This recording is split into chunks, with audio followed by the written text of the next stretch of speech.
There was a lot of language that was unacceptable and abusive. There was a lot of language that was unacceptable and abusive.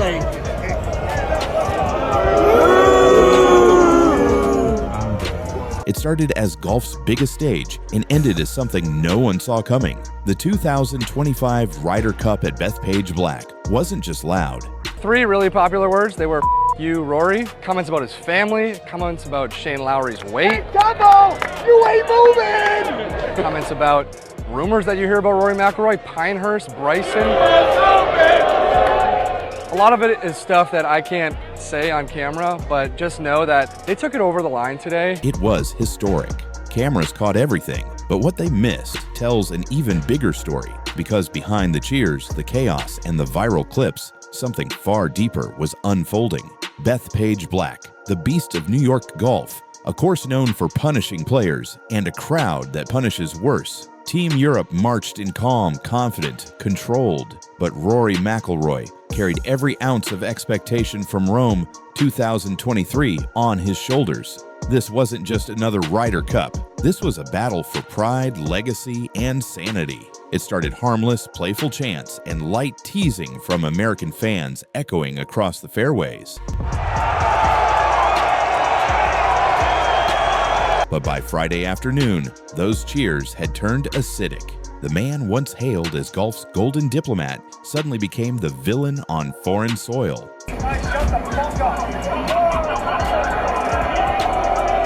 From the very first tee, the taunts were personal. Shouts about his failed marriage, his stance on LIV Golf, his accent. Nothing was off limits. It was a toxic cocktail of rivalry and personal attack. But Rory didn't respond. He let his clubs do the talking.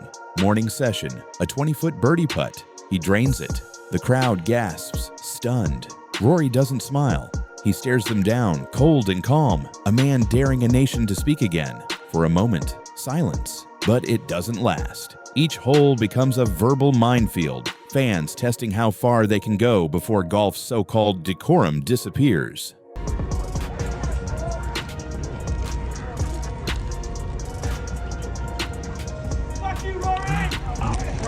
Oh, come on. Come on, man. Seriously.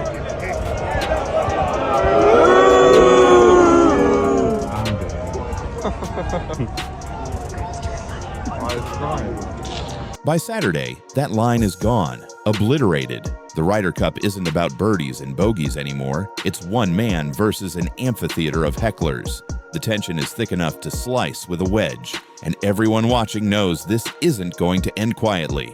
"Fie, you Rory," echoes from the crowd. "You'll miss it again." Every swing draws venom. Rory holds it in until he can't. Saturday afternoon, 16th hole. A putt that could decide the match. He crouches laser-focused. The gallery falls silent, almost. Then a voice, loud, sharp, personal.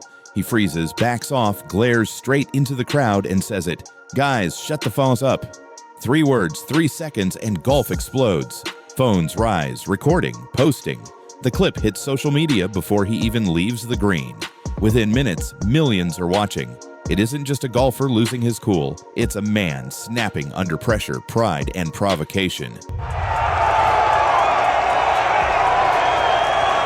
Yet in the very next breath, he resets. Calm face, smooth stroke, and sinks the putt. The crowd boos. Europe roars. A meltdown and a mic drop in one motion. The internet erupts. Headlines flash. Rory snaps. Golf's gentleman loses it. Icon or disgrace. Former pros defend him. He spoke for every golfer who's ever been pushed too far. Critics call him hypocritical, too emotional. But none of it matters. The video has taken on a life of its own. The Ryder Cup has become theater, and Rory Mcilory is both hero and villain in golf's most viral soap opera. Just when you think it can't get uglier, it does. Late Saturday, 17th green. Rory finishes the hole, turns to leave, and a drink flies from the gallery, splashing across his wife Erica's hat. Shaky phone footage captures everything. The gasp, the shock. Rory's eyes burning with disbelief. Within minutes, the clip hits X, formerly Twitter. 10 seconds of chaos, 10 million views. No arrests, no culprit, just shame. John Rahm whispers, "This is too far."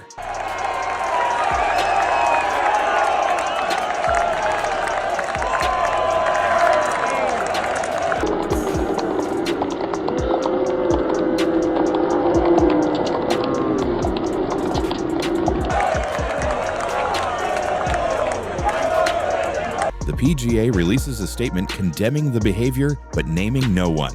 The silence says it all. Golf has lost control of its crowd, but Rory doesn't quit.